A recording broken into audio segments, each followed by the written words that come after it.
Hey, ich bin Paulina. Und ich bin Jordi. Wir sind als Kinderreporter heute bei Airbus zu Gast. Wir wollen herausfinden, was Airbus genau macht und ob sie uns etwas über das Flugzeug der Zukunft erzählen können.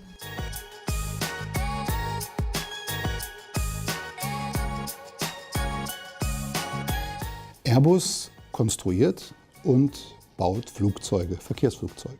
Und das machen wir schon sehr lange und auch recht erfolgreich. Und wir sind natürlich bestrebt, dass wir unsere Flugzeuge immer weiterentwickeln und verbessern. Und was gibt es Neues im Bereich der Flugzeuge? Ja, die Flugzeuge, die verbrauchen ja auch sehr viel Kerosin. Das ist der Treibstoff der Flugzeuge.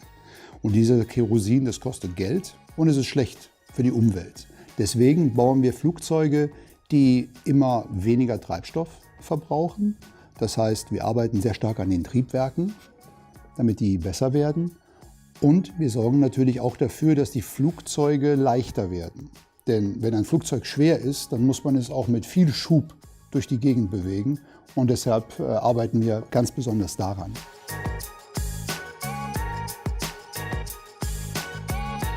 Im Moment arbeiten wir an einer neuen Flugzeugkabine.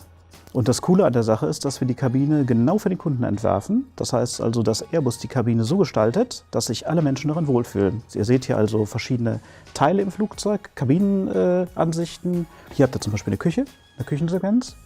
Und da an der Seite habt ihr die ersten Entwürfe, wie später die Kabine aussieht. Wir arbeiten zuerst so, dass wir Filzstiftzeichnungen machen. Nachher werden wir dann elektronisch die Daten erstellen.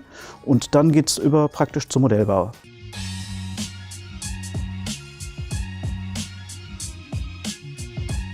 Arbeitet ja hier mit 3D-Druck und wozu nutzt ihr das eigentlich? 3D-Druck ist für uns sehr, sehr spannend, weil wir damit Formen herstellen können, die wir mit normalen Herstellungsverfahren gar nicht bauen könnten. Ich habe euch mal 2 Halter mitgebracht. Einmal einen Halter, der konventionell gefertigt ist, wie man ihn heute bauen würde, und dann einen Halter, der schon fast aussieht wie ein Knochen. Und zwar so, wie wir ihn in der Zukunft bauen würden. Wenn du die mal anfasst, dann wirst du feststellen, dass die sehr unterschiedlich im Gewicht sind und der knochenartige Halter sehr viel leichter ist. Ja, wir stehen hier vor einem 3D-Drucker, an dem man das Verfahren sehr gut erklären kann. Zunächst einmal haben wir hier unten eine Bauplattform und hier wird das Bauteil Schicht für Schicht drauf aufgebaut. Und das macht man mit dem Druckkopf. Da wird einfach nur ein Plastikdraht zugeführt. Der wird dann aufgeschmolzen hier drin und wird dann auf dieser Bauplattform dann Schicht für Schicht abgelegt. So entsteht dann Schicht für Schicht das Bauteil.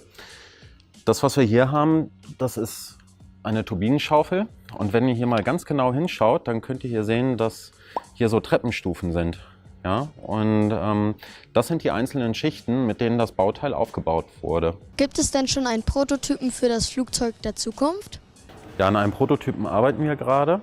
Zum Beispiel haben wir hier hinter uns den Rumpf eines Flugzeuges stehen, den wir komplett im 3D-Druckverfahren hergestellt haben. Aber dieser Rumpf, der sieht noch ganz normal aus. Der sieht noch aus wie eine Röhre. Aber das, was man hier erkennen kann, ist, dass wir unterschiedliche Strukturen drin haben. Hier haben wir mehr so eine quadratische Struktur drin, wie man es heute machen würde. Und hier haben wir mehr so eine dreieckige Struktur drin. Und wir versuchen hier herauszufinden, welches die beste Struktur für ein 3D-gedrucktes Bauteil ist. Das Flugzeug der Zukunft wird aber ganz anders aussehen. Und das könnte so aussehen wie unser Airbus Concept Plane. Und das hat so eine Struktur. Die sieht so ein bisschen aus wie ein Knochen oder wie ein Schweizer Käse. Ja, ist aber auch optimiert.